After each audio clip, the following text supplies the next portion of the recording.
Bismillahirrahmanirrahim.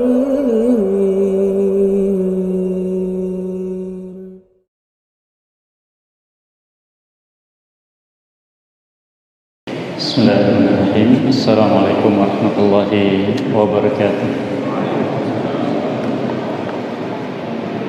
Innal hamdalillah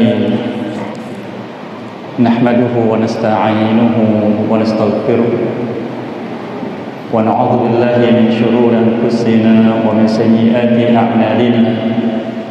Man yahdihillahu fala mudilla lahu wa man yudlil fala hadiya lahu wa asyhadu an la ilaha illallah wa la syarika lahu wa asyhadu anna Muhammadan 'abduhu wa rasuluhu sallallahu alaihi wa ala alihi wa ashabihi wa man tabi'ahum bi ihsanin ila yaumiddin wa sallama tasliman katsiran. Amma ba'd. Ikhwani al-kiram rahimani wa iyyakum. Alhamdulillah, pada kesempatan malam ini kembali kita mendapatkan kemudahan untuk bisa duduk kembali di majelis kita yang mulia. Semoga Allah SWT senantiasa memudahkan kita untuk banyak memahami petunjuk Al-Quran, untuk bisa melaksanakan apa yang mendatangkan keridhaan-Nya dan menjadi sebab bagi kita untuk bisa mendapatkan ampunan dosa darinya dan kemudahan untuk bisa masuk ke dalam surga yang dijanjikan bagi hambanya yang bertakwa. Kita masih bersama kaidah dari surat Al-Baqarah. Pada malam ini insyaallah kita akan masuki ayat yang ke-63 dan ayat yang ke-64. Namun sebelumnya mohon untuk dibacakan lebih dahulu. Tafadhal.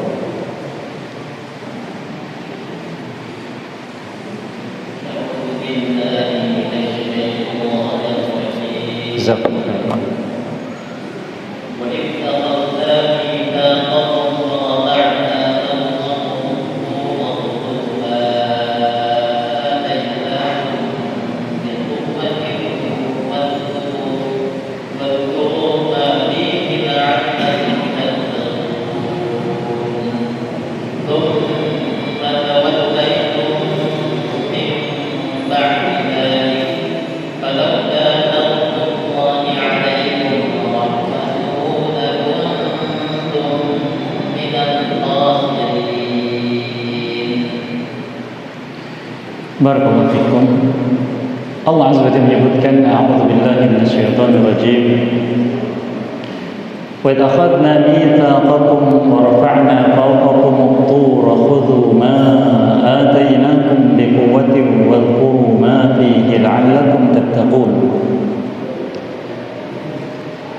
Dan ketika kami mengambil perjanjian dari kalian, wahai Bani Israel, dan kami mengangkat di atas kepala-kepala kalian bukit Tur, kami katakan, ambillah apa yang ada, ambil apa yang kami berikan kepada kalian dengan segenap kekuatan kalian, dan ingatlah apa yang ada di dalamnya agar kalian senantiasa bertakwa. Tsumma tawallaitum min ba'di dzalik falaula fadlullahi 'alaikum wa rahmatuhu lakuntum minal khasirin. Kemudian kalian berpaling setelah itu, seandainya bukan karena karunia dari Allah kepada kalian dan rahmatnya, niscaya kalian termasuk orang-orang yang merugi. Ayat ini masih penjelasan dari Allah Azza wa Jalla khususnya kepada Bani Israel, dan faedahnya untuk kita orang-orang yang beriman pada Allah dan kitabnya yang mulia ini. Penjelasan kepada mereka tentang apa yang pernah dilakukan oleh Bani Israel terdahulu ketika mereka masih bersama Nabi Musa AS. Dan ayat semisal ini Allah Subhanahu wa taala menyebutkannya secara berulang. Dan sebagaimana yang kita pahami bahwa apabila Allah Subhanahu wa taala menyebutkan satu perkara dalam kitabnya ini secara berulang, menunjukkan bahwa perkara ini sangat penting. Dan walaupun terkait dengan Bani Israel, namun sebagaimana sudah kita dapatkan faedahnya bahwa setiap ayat mengandung petunjuk yang menghantarkan umat Nabi kita Muhammad sallallahu alaihi wasallam sampai pada ketakwaan. Dan ini sudah kita dapatkan di awal surat Al-Baqarah dalam ayat dzalikal kitabu la raiba fi huda lil muttaqin. Huda lil muttaqin, semuanya mengandung petunjuk yang menghantarkan manusia sampai pada takwa dan menjadi orang yang bertakwa yang diinginkan oleh Allah Azza wa Jalla. Semisal ayat ini Allah Azza wa Jalla juga menyebutkan di surat Al-A'raf ayat 171. Allah menyebutkan wa idh nataqnal jabala fawqahum ka'annahu dhullah wa dhannu annahu waqi'un bihim khudhu ma atainakum biquwwati wadhkuru ma fihi la'allakum tattaqun. Dan ketika kami mengangkat gunung, Allah disebutkan gunung apa? Maka ditafsirkan di ayat Al-Baqarah ini Allah katakan wa rafa'na fawqakum at-tur. Ternyata gunung itu adalah gunung At-Tur. Di atas kepala-kepala mereka seakan-akan kumpulan awan yang menaungi mereka, dan mereka khawatir bahwa gunung itu akan menimpa mereka.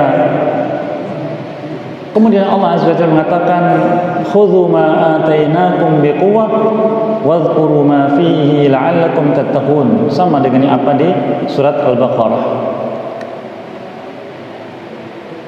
Juga Allah Azza wa Jalla menyebutkan ayat ini setelahnya di surat Al-Baqarah juga, di mana Allah Azza wa Jalla menyebutkan di ayat yang ke-83 wa akhadna mitsaqa bani Israil, dan ketika kami mengambil perjanjian dari Bani Israel, di mana ayat ini menafsirkan isi kitab yang Allah berikan kepada mereka. Demikian juga di ayat-ayat yang lainnya Allah sebutkan berulang semisal dengan itu, menjelaskan bahwa apa yang disebutkan dalam ayat-ayat yang mulia ini adalah permasalahan yang sangat penting, berisi petunjuk Allah Azza wa Jalla kepada manusia yang mereka harus memperhatikan isi perjanjian atau isi petunjuk yang ada dalam ayat-ayat tersebut. Allah katakan wa akhadna mitsaqakum, ketika kami mengambil dari kalian perjanjian yang kuat. Mitsaq yaitu ikatan perjanjian antara Allah dan hamba yang sangat kuat. Dan tidaklah suatu perkara disebutkan dengan mitsaq melainkan di sana menentukan apakah hamba berbahagia atau sengsara. Kapan dia berbahagia? Apabila memperhatikan isi dari perjanjian tersebut lalu melaksanakannya. Dan kapan sengsara? Apabila melalaikan bahkan mengingkarinya di dunia atau di akhirat.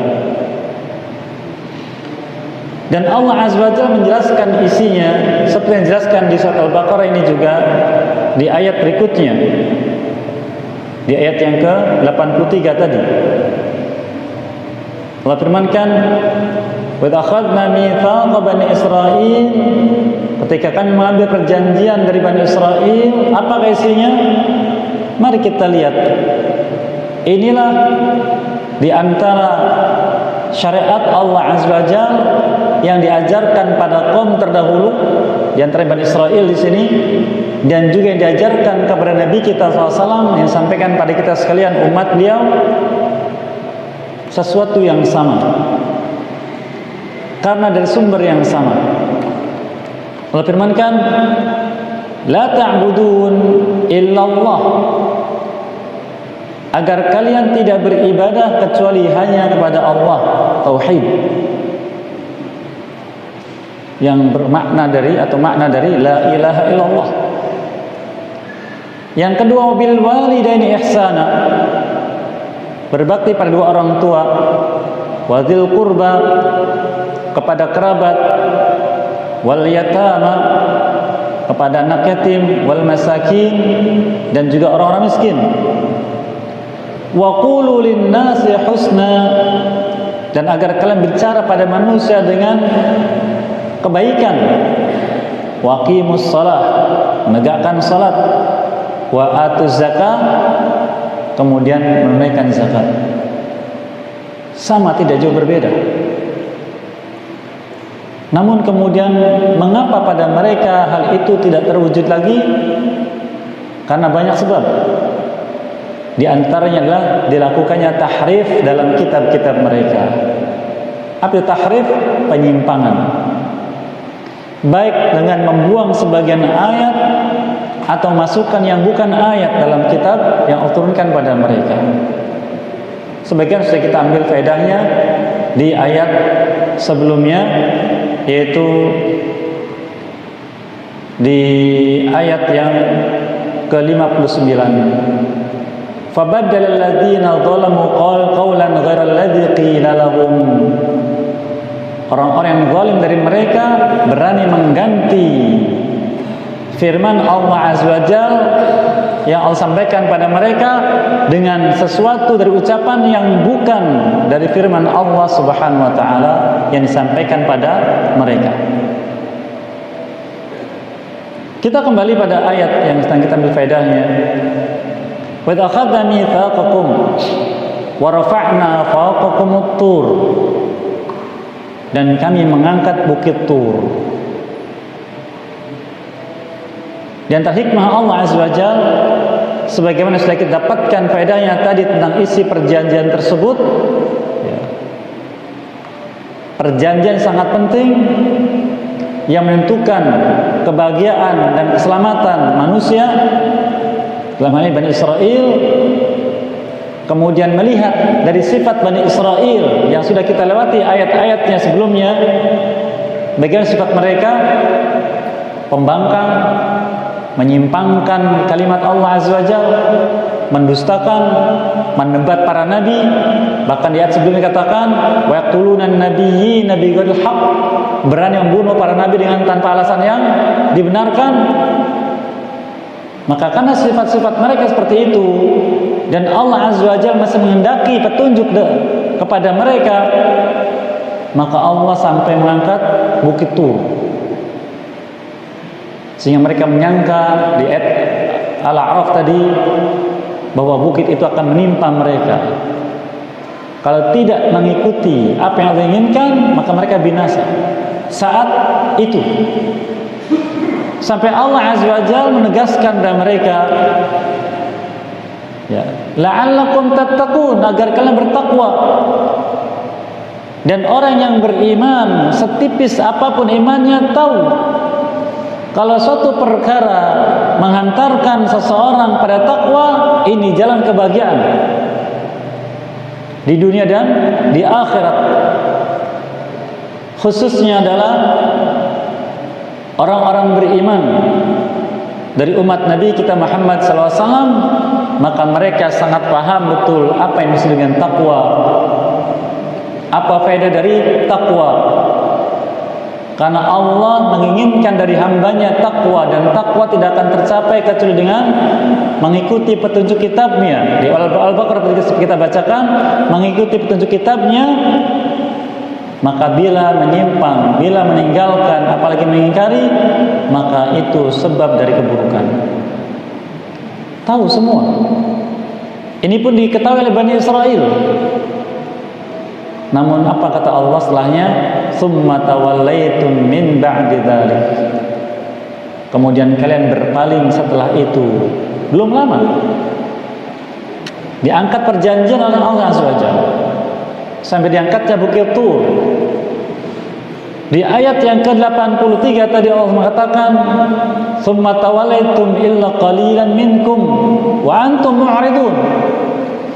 kemudian kalian berpaling dari isi perjanjian tersebut, kecuali sedikit dari kalian yang masih tetap berpegang teguh dengan isi perjanjian tersebut, wa antum mu'ridun, dan kalian termasuk orang-orang yang mu'rid. Apa itu mu'rid? Berpaling, meninggalkan. Ada dua macam. Pertama, i'rad yang dilakukan manusia terhadap ayat-ayat Allah, sumbernya adalah takdzib, yaitu mendustakan. Yang kedua, sumbernya adalah hawa nafsu, mengimani tapi tidak mau mengamalkan. Dan Allah Azza wa Jalla menyebutkan sebab azab seperti disebutkan dalam surat Al-Lail juga, ketika Allah berfirman, fa'anzartukum naran taladza la yaslaha illa al-ashqa. Aku peringatkan, kata Allah, dengan api neraka yang nyalanya begitu kuat, la yaslaha illa al-ashqa, tidak akan masuk ke dalamnya ke orang-orang yang sengsara. Siapa mereka? Alladzi kadzdzaba wa tawalla, orang yang mendustakan ayat-ayat Allah, wa tawalla, lagi berpaling tidak mau mengamalkannya. Maka Allah Azza wa Jalla menjelaskan, dan petunjuk ini faedahnya bagi kita sekalian agar kita tidak berbuat seperti itu. Apakah karena takdzib, mendustakan ayat Allah walaupun mengamalkan, tapi mendustakan secara hati, ini pun sama. Atau mengimani tapi berpaling tidak mengamalkan, ini pun diancam. Maka Allah berfirman di dalam kitabnya di surat As-Sajdah, wa man azlam mimman dzukira bi ayati rabbih thumma a'rada anha. Adakah yang lebih zalim dari orang-orang yang diingatkan dengan ayat-ayat Rabbnya Allah Jalla wa'ala, fa'a'rada anha, lalu dia berpaling, tidak mau menerima? Apakah itu mendustakannya atau meninggalkannya? Maka buruk. Di ayat yang lain disebutkan di surat Az-Zumar, وَمَنْ أَظْلَمُ مِمَّنْ كَذَّبَ عَلَى اللَّهِ وَكَذَّبَ بِالصِّدْقِ إِذْ جَاءَهُ أَلَيْسَ فِي جَهَنَّمَ مَثْوًى لِلْمُتَكَبِّرِينَ.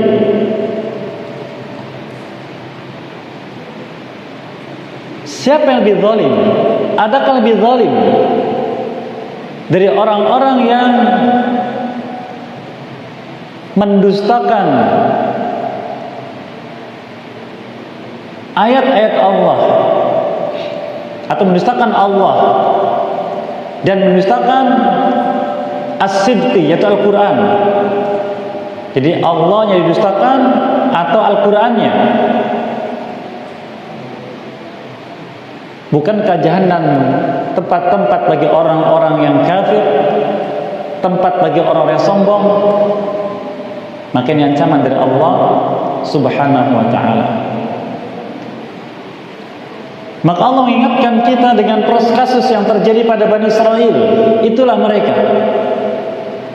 Mereka diikat perjanjian dengan kitab Allah yang turunkan pada mereka, sampai begitu diangkat di atas kepala mereka, agar mereka semakin takut kepada Allah, dan agar tidak lagi menyimpang, tidak lagi mendebat para nabi dan rasul diutus, tidak lagi berani bersikap terhadap kitab Allah dengan tahrif, menggantinya dan semisalnya.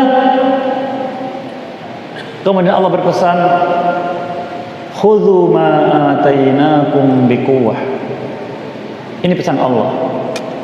Yang pertama, khudhu, ambil apa yang kami berikan pada kalian, biquwwatin, dengan segenap kekuatan. Yang pertama. Yang kedua, wadhkuru ma fih, dalam kalian senantiasa ingat apa yang ada di dalam perjanjian tersebut, apa yang ada dalam kitab tersebut. Untuk apa dengan dua perkara ini? Kata Allah, la'allakum tattaqun, agar kalian bertakwa. Maka ayat yang mulia ini memberikan faedah bahwa ketakwaan yang Allah inginkan dari hambanya dengan dua cara ini.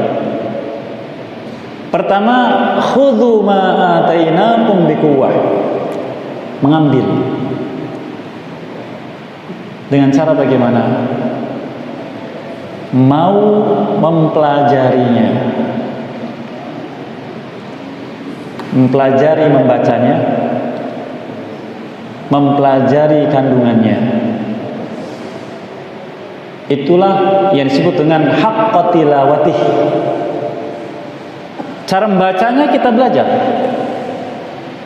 karena ini bukan bahasa kita. Dan cara memahaminya juga belajar. Tidak sembarang baca langsung paham, tidak. Allah firmankan di surat Al-Baqarah ini juga di ayat 121, alladzina atainahumul kitab yatlunahu haqqa tilawatih ulaika yu'minuna bih. Orang-orang yang kami beri kitab, umum Allah sebutkan kitab, dan mafhumnya untuk kita Al-Quran.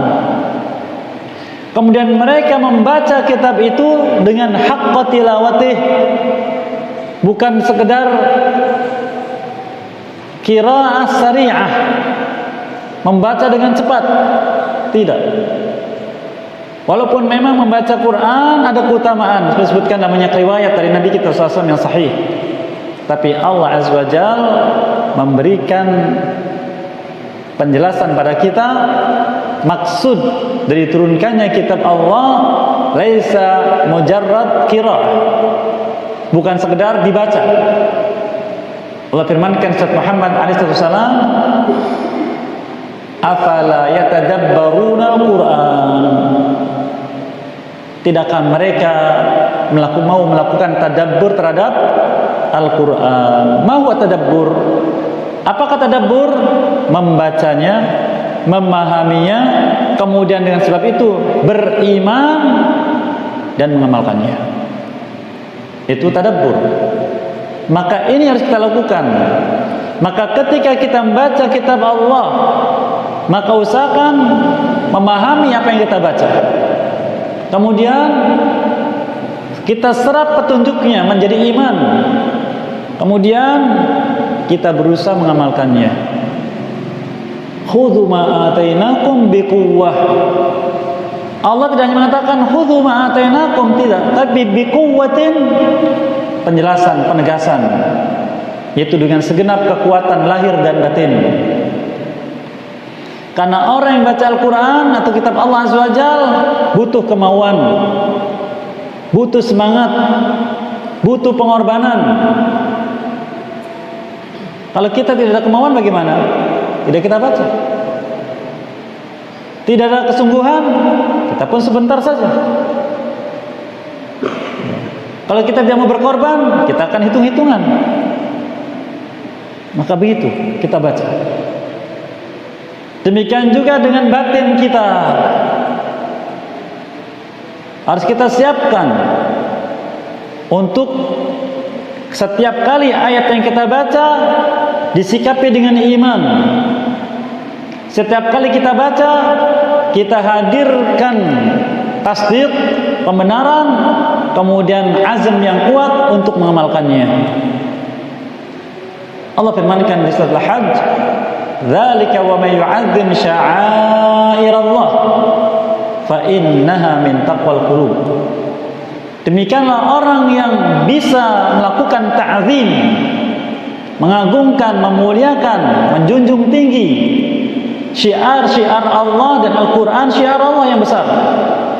Itulah bukti ketakwaan yang ada dalam hatinya. Maka ketika kita mengerahkan segala kemampuan tadi untuk menjunjung tinggi, memuliakan, meninggikan syiar Allah, dan Al-Quran adalah sumber dari syiar Allah, maka itulah bukti ketakwaan hati. Lalu bagaimana kalau kita tidak mau membacanya?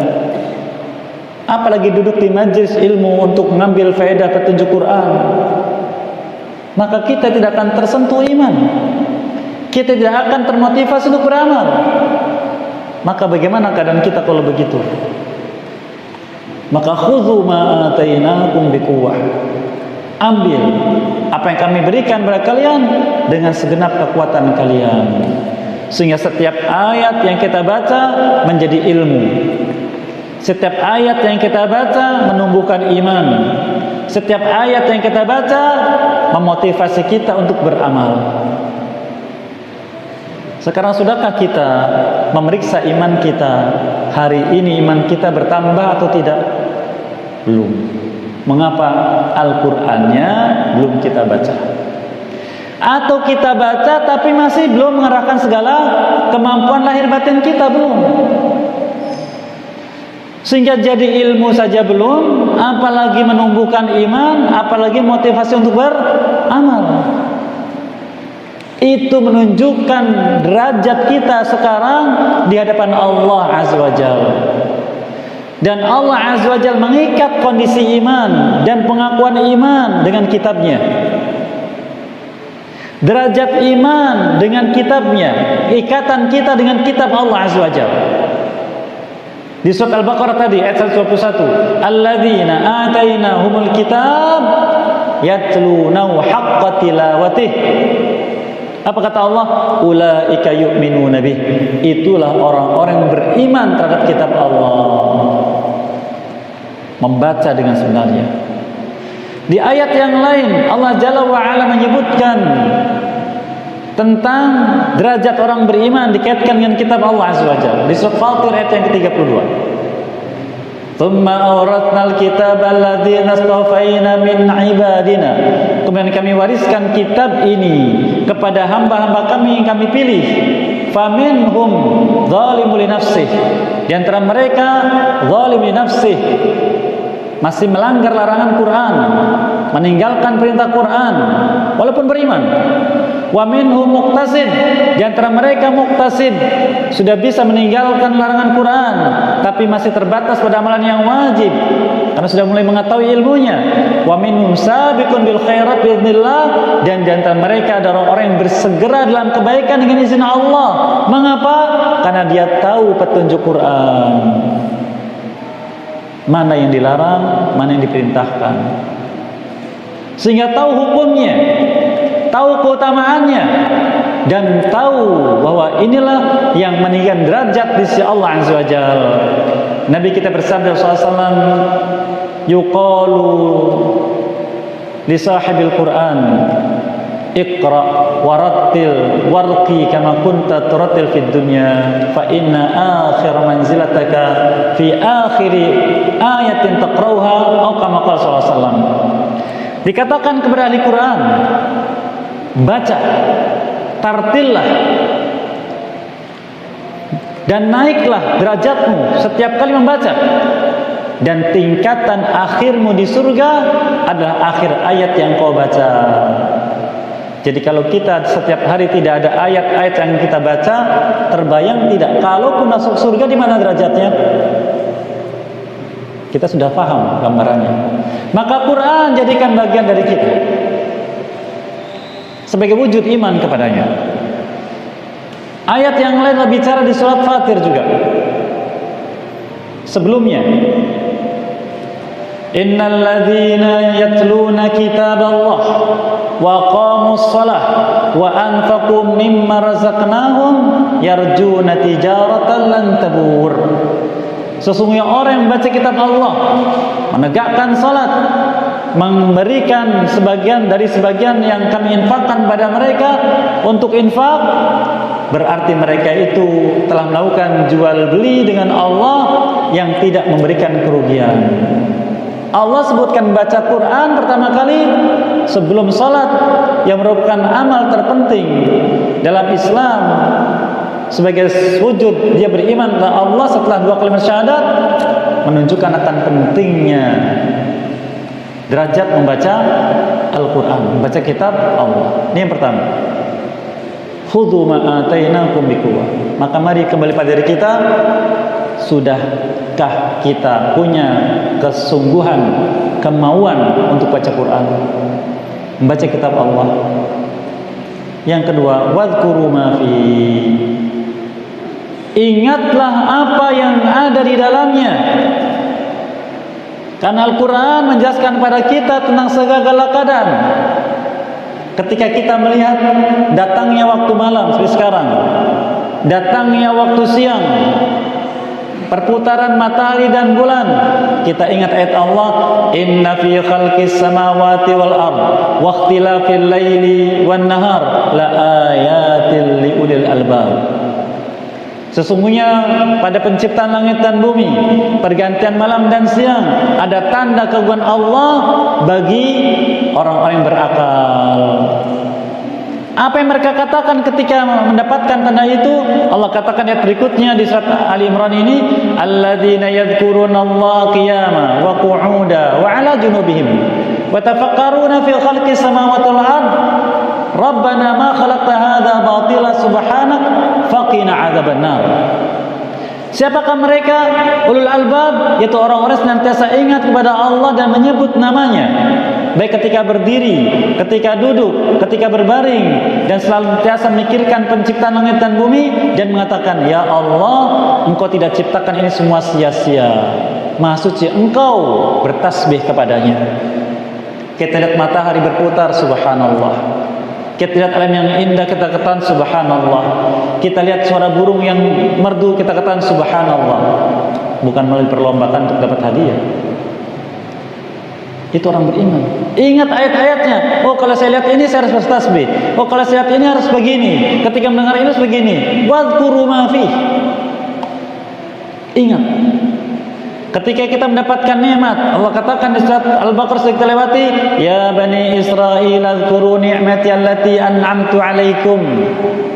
Wahai bani Israil, ingatlah nikmatku yang telah aku berikan pada kalian. Allah firmankan juga di ayat surat At-Takatsur, "Tsumma latus'alunna yawmaidzin 'anil na'im." Kemudian kami pasti menanyakan pada kalian tentang nikmat. Allah berfirman juga, "Fa bi ayyi ala'i rabbikuma tukadziban." Wahai jin dan manusia, adakah nikmat-nikmat Tuhan kalian yang didustakan? Banyak sekali ayatnya. Maka kita bersyukur dengan itu. Dan sebagainya. Wadhkuru ma fi. Ketika kita sedang ngobrol dengan teman kita menanyakan, kamu tahu tidak fulan? Sekarang fulan itu begini-begini. Stop. Kenapa stop? Saya ingat ayat Quran, ya ayyuhalladzina amanu ijtanibu katsiran adh-dhann inna ba'da adh-dhanni itsm wa la tajassasu wa la yaghtab ba'dukum ba'dha. Wahai orang beriman, jauhi oleh kalian kebanyakan dari prasangka, karena sebagian dari prasangka adalah dosa, dan jangan mencari kesalahan orang lain, dan jangan menggibahi, membicarakan orang lain. Stop. Wadhkuru ma fi, ingat dengan apa yang ada di dalamnya. Kemudian kita misalkan ditawari, mas, rokok mas, maaf, lu kenapa? Saya ingat firman Allah Azza wa Jalla, wala tulqu bi aidikum ila tahluka. Jangan kau biarkan dirimu terperosok dalam kebinasaan. Mana binasa? Lihat tulisannya. Mana mungkin pemerintah dusta? Wadhkuru ma fi. Begitu. Setiap langkah, setiap gerak, setiap saat, wadhkuru ma fi. Itulah ciri orang la'allakum tattaqun, yang Allah inginkan dengan dua perkara tadi. Yang pertama, khudhu ma atainakum biquwwah. Mau belajar kitab Allah, membacanya, memahami kandungannya. Kemudian senantiasa ingat dari apa yang sudah dibaca, ingat dengan apa yang sudah dipelajari. Maka yang kita ambil faedahnya setiap pekan ini, ayat demi ayat, untuk itu. Oh ya, saya pernah belajar bahwa tidak boleh melakukan tahrif terhadap ayat Quran. Oh, saya sudah belajar agar senantiasa ingat akan nikmat Allah dan bersyukur kepadanya. Saya sudah belajar tidak boleh begini, harus begini. Ingat semua. Itulah takwa. Berbuat karena perintah Allah, berhenti karena larangan Allah. Itulah hakikat takwa. Mengapa? Beriman kepada Allah karena petunjuk kitabnya. Kemudian Allah sampaikan di ayat berikutnya tentang bagaimana Bani Israel, dan berita ini agar kita tidak seperti itu. Apa kata Allah? Tsumma tawallaitum min ba'di dzalik. Tapi kalian setelah itu berpaling dari itu semua. Padahal sudah jelas. Falawla fadlullah alaikum, maka seandainya bukan karena karunia Allah pada kalian, karunia Allah, keutamaan, mereka walaupun menyimpang Allah selamatkan, walaupun menyimpang tidak diazab, walaupun menyimpang tetap diberikan nikmat. Wa rahmatuh, dan rahmatnya, maka tidak ada satu nikmat pun melainkan karunia dari Allah, maka tidak ada rasa aman melainkan rahmat dari Allah. Maka itu yang dibutuhkan oleh kita sekalian.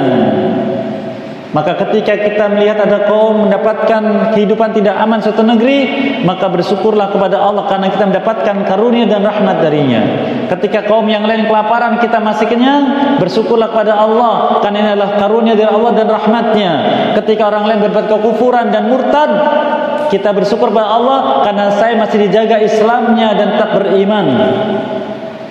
Kita tidak sibuk dengan menumfonis orang lain, menuduh orang lain, tidak. Kita kembali pada diri sendiri. Alhamdulillah, Allah masih memberikan karunia dan rahmatnya. Sibuk dengan diri sendiri. Kemudian kata Allah, lakuntum minal khasirin, niscaya kalian termasuk orang yang merugi. Allah sendiri menyebutkan lafaz khusran atau kerugian. Karena maknanya azab. Kapan seorang hamba merugi? Ketika dia sudah lupa kepada Allah dengan apapun yang ada padanya. Oleh karena Allah Azza wa Jalla berwasiat pada orang beriman di surat Al-Munafiqun, ya ayyuhalladzina amanu la tulhikum amwalukum wala auladukum an dzikrillah. Wa may yaf'al dzalika fa ulaika mal khasirun. Wahai orang beriman, ini maksud Allah Azza wa Jalla. Orang beriman, jangan sampai harta yang kalian miliki dan anak-anak kalian membuat kalian lalai dari ingat kepada Allah. Ingat dengan hati sebagai iman, zikir dengan lisan dan melaksanakan perbuatannya. Kalau kalian terjadi lalai dari zikir kepada Allah, fa ulaika mul khasirun, maka itulah orang-orang yang merugi. Lalu apakah fungsi harta dan anak-anak? Fungsi harta dan anak-anak untuk kita jadikan sebagai al-baqiyatu shalihat.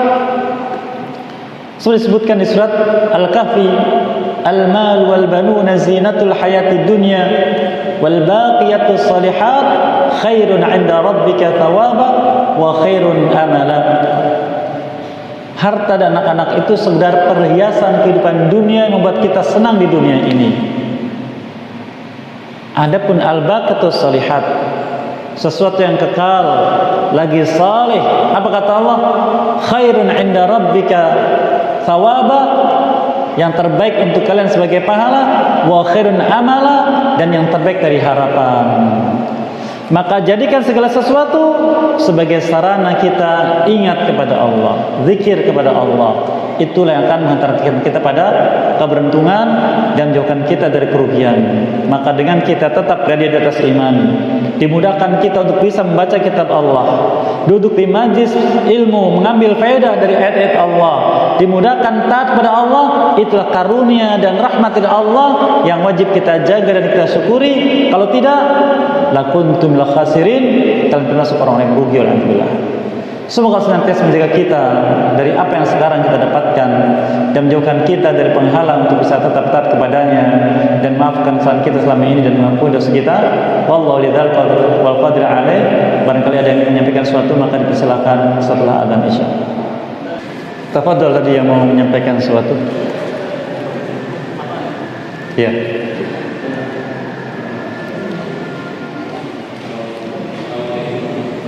Waalaikumsalam warahmatullahi wabarakatuh.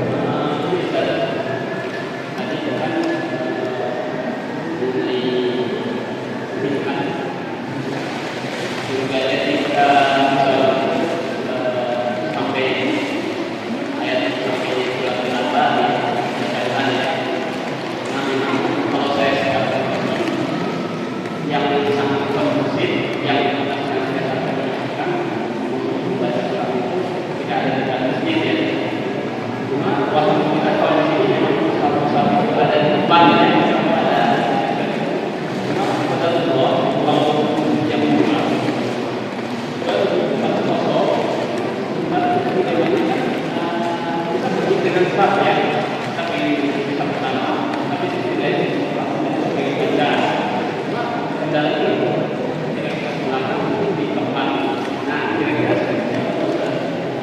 Thayyib. Bismillah, alhamdulillah, wassalatu wassalamu ala rasulillah ba'd. Tadi kita sebutkan, Allah SWT menyebutkan khudhu ma atainakum biquwwah, dengan segenap kemampuan lahir. Kita diberi tenaga oleh Allah SWT, kita diberi akal. Bagaimana agar kita bisa baca Quran? Apakah kita punya hafalan? Silakan, apa yang kita mudah. Faqra'u ma tayassara minal Qur'an, apa yang mudah bagimu dari Quran. Mau apa? Al-Fatihah atau Al-Falaq. Karena tidak syarat baca Quran itu dari awal sampai akhir. Namun afdol ketika kita baca Quran semuanya berulang lagi. Kebiasaan para ulama seperti itu.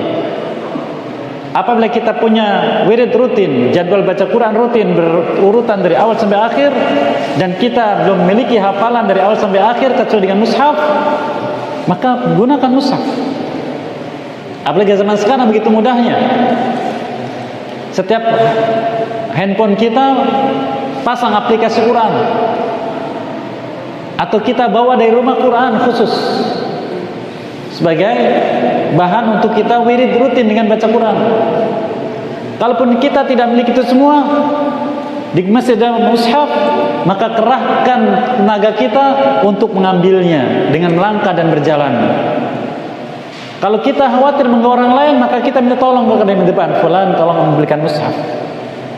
Orang muslim tidak akan menolak, karena jiwa mereka tertanam dengan wa ta'awanu 'alal birri wat taqwa, melakukan tolong-menolong dalam kebaikan dan ketakwaan. Ini yang pertama. Yang kedua, khudhu ma atainakum biquwwah, dengan batin kita ada tidak kemauan. Kalau kemauan tidak ada, tidak akan terjadi. Atau adanya rasa malu, maka rasa malu bukan pada kebaikan. Rasa malu itu ada pada aib, pada cacat, pada keburukan. Maka harus kita motivasi kemauan kita, semangat kita. Bahkan Allah sebutkan surat Al-Imran, fa idza azamta, jika engkau punya tekad kuat akan kebaikan, lakukan dengan cara fatawakkal 'ala Allah, tawakal pada Allah. Kerahkan segala kemampuan untuk meniti sebab dan harapkan kebaikan kepada Allah SWT. Wallahu a'lam. Fadhal. Ada dua pertanyaan. Silakan. Apa itu bahwa ini buat kalau berapa yang kiranya pada manfaat itu siapa ya pelaksanaan sholat yang bukan dalam kita yang dalam membatalkan. Kedua itu kan tentang kita kematian ya, itu kan ada orang yang meninggal tapi masih banyak foto-foto yang kiranya dalam masa dirinya tapi masih ada sebagai itu hak siapa yang melakukan dan menggunakan supaya dan dilakukan oleh orang yang bertanggung jawab. Baik, barakallahu fikum. Adapun gerakan yang membatalkan sholat, maka setiap gerakan yang bukan bagian dari gerakan sholat yang tidak dibutuhkan, seperti sedang sholat lalu kakinya goyang-goyang seakan apa itu main bola. Nah, ini sedang sholat begini, atau main begini, membatalkan sholat. Atau terlalu banyak gerakan yang tidak dibutuhkan sholat,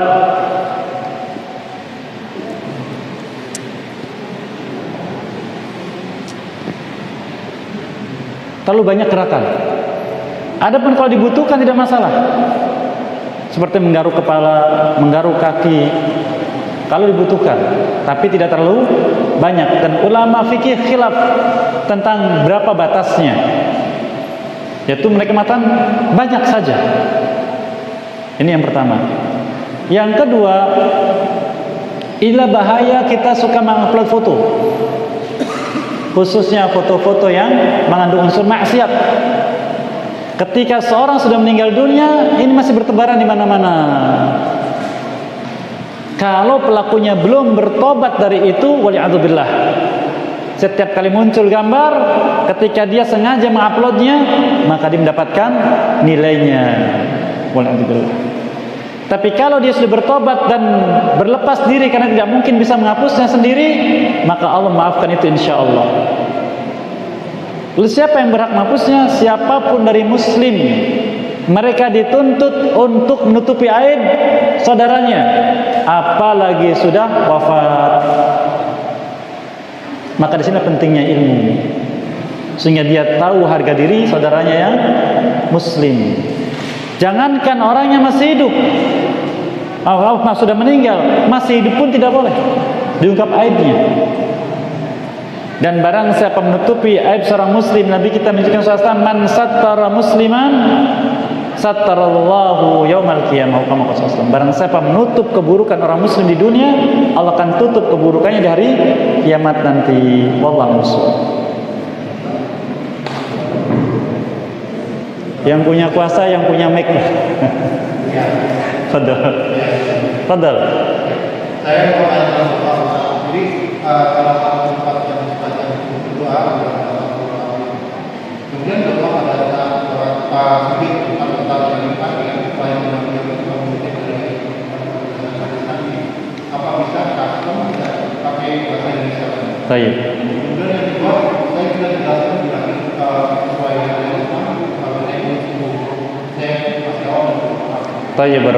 Yang pertama tentang anjuran Nabi kita SAW ketika sujud untuk berdoa. Yang pertama, sujud yang dimaksud di sini bukan sujud terakhir, karena lafaznya umum, faktiru fihi doa, perbanyak dalam sujud doa. Maka dari awal sujud sampai akhir sujud di sholat sama saja. Bahkan sebagian ulama mengatakan apabila seorang muslim ketika sujud akhirnya mengkhususkan untuk berdoa sampai lama, maka ini menunjukkan akan penyimpangan dari petunjuk. Yang kedua, perbedaan pendapat tentang berdoa ketika sujud dengan bahasa kita sendiri. Pendapat pertama, tidak boleh, karena ini masuk berbicara di luar sholat, karena itu ucapan bukan ucapan sholat. Dan mereka berdalil dengan dalil yang umum. Yang kedua, membolehkan selama dia memiliki keterbatasan. Lalu mereka mengkiaskan dengan membaca doa dari ayat Al-Quran. Contohnya seorang ketika sujud membaca Rabbana hab lana min azwajina wa dzurriyyatina qurrata a'yun waj'alna lil muttaqina imama. Ini doa dari ayat Quran. Padahal ada hadis Nabi mengatakan jangan baca ayat Quran ketika ruku dan ketika sujud. Maka dia baca ayat Quran berarti melanggar larangan. Tidak. Maksudnya apa? Kalau yang maksud dari hatinya itu membaca ayat Quran, maka dia melanggar larangan. Tapi kalau maksudnya berdoa tapi kebetulan lafaznya dari Quran, maka dia masuk dalam hadis tadi. Maka mereka mengkiaskan hadis ini ucapan sendiri. Kalau ketika dia berdoa dengan bahasanya sendiri karena dia awam, tidak mengerti bahasa Arab, tidak mengerti doa mana dari ayat, mana dari hadis, tapi saya ingin berdoa, maka tidak dihalangi karena menyebutkan ud'uni astajib lakum. Berdoalah kalian kepada aku pasti menjawab doa kalian, umum, tidak dikhususkan. Maka mereka mengatakan selama bahasa yang digunakan untuk doa, maka seperti kasus yang pertama tadi. Begitu. Yang kedua tentang doa kunut di saat subuh, ulama beri pendapat antara yang membolehkan dengan yang tidak membolehkan. Yang membolehkan mereka mendapatkan riwayat-riwayat yang banyak tentang doa kunutnya Nabi SAW dalam subuh. Dan ini di madhab Asy-Syafi'i dan madhab Maliki. Adapun di madhab yang lain, maka mereka menyebutkan tidak ada doa kunut subuh. Yang ada doa kunut ketika terjadi nazilah, kejadian besar yang menimpa kaum muslimin. Mohon kepada Allah agar dihilangkan, dan itu dibaca setiap salat dalam salat 5 waktu. Wallahu a'lam bishawab. Fadhal.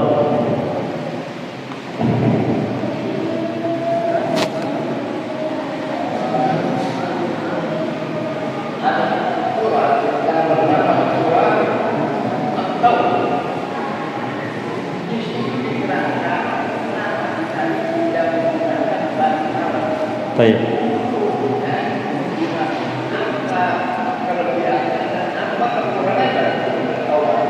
Baik, barakallahu.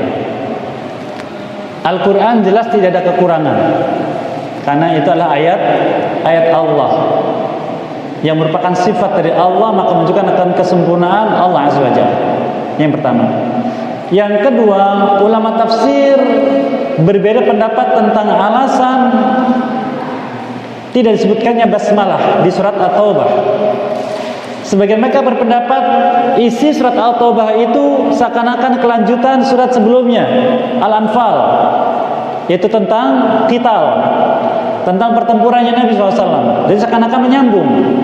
Sedangkan basmalah itu lil fasl, untuk memisahkan satu surat dengan surat berikutnya. Ini alasan kebanyakan dari ulama tafsir. Wallahu a'lam. Tadi Assalamualaikum warahmatullahi wabarakatuh. Waalaikumsalam. Silakan.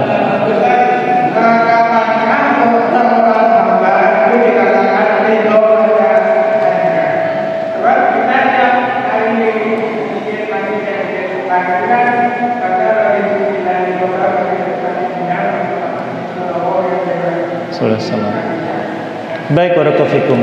Dikatakan seorang hamba ridho terhadap Tuhan ya Allah Azza wa Jalla, yaitu bila dia beriman dengan takdir Allah Azza wa Jalla, beriman dengan ketentuan Allah yang baiknya dan yang buruknya. Yang kedua, ketika mendapati takdir saat ini yang dia sedang menjalani, maka dia berlapang dada, tidak ada keluh kesah. Kemudian yang ketiga, menjalaninya dengan sabar dan tawakal. Kemudian diakhiri mendapatkan hasilnya dengan syukur kepada Allah. Jadi pertama, iman dulu terhadap takdir Allah. Ini semua takdir Allah, kita tidak mungkin luput. Yang kedua, menerima kenyataan sekarang dengan lapang dada, yaitu ini semua baik kan, ini perbuatan Allah Azza wa Jalla. Perbuatan Allah tidak ada yang buruk, pasti baik. Apakah baiknya sekarang atau masa akan datang? Lalu jalani takdir itu, walaupun sempit, sulit bagi kita, maka dengan sabar dan tawakal pada Allah. Tawakal itu menjalani sebabnya untuk mendapatkan solusi terbaik. Apapun yang didapat, diikuti dengan syukur. Kalau ternyata kita sakit dapat sembuh, alhamdulillah. Ketika sakit sudah minum obat belum sembuh, alhamdulillah ala kulli hal. Keadaan apapun kita tetap memuji Allah Azza wa Jalla. Itulah bukti ridha hamba kepada Allah sebagai Rabb-nya. Wallahu a'lam. Saya demikian, mohon maaf atas kekalapan. Satu lagi silakan. Iya. Orang yang itu kalau dengan ilmu sedikit ibadah, terus orang Nasrani banyak ibadah sedikit ilmu. Sekarang datang Islam di bawah Nabi Muhammad SAW. Mohon penjelasannya dari orang. Tayyib, barakallahu. Allah sudah menyebutkan setelah Al-Fatihah agar kita meminta petunjuk di jalan Islam. Ihdinas siratal mustaqim siratal ladzina an'amta 'alaihim, yaitu jalan ilmu dan amal. Sehingga kita dituntut untuk mencari ilmu, setelah dapat dituntut beramal. Itulah jalan yang Allah ridhai. Ghairul maghdub, bukan jalan orang yang dimurkai. Mereka punya ilmu tidak mau beramal. Siapa mereka? Yahudi kata ulama. Walau dhalin, atau orang tersesat, yaitu Nasrani. Mereka beramal tidak tahu ilmunya. Contohnya, orang-orang Yahudi tahu kalau sholat itu wajib, kiblatnya ke arah Ka'bah, mereka tidak mau sholat.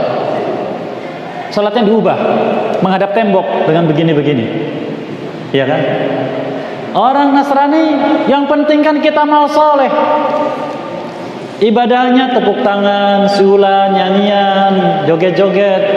Ada tidak perintahnya? Tidak tahu. Yang penting kan maksud saya baik, yang penting saya ibadah.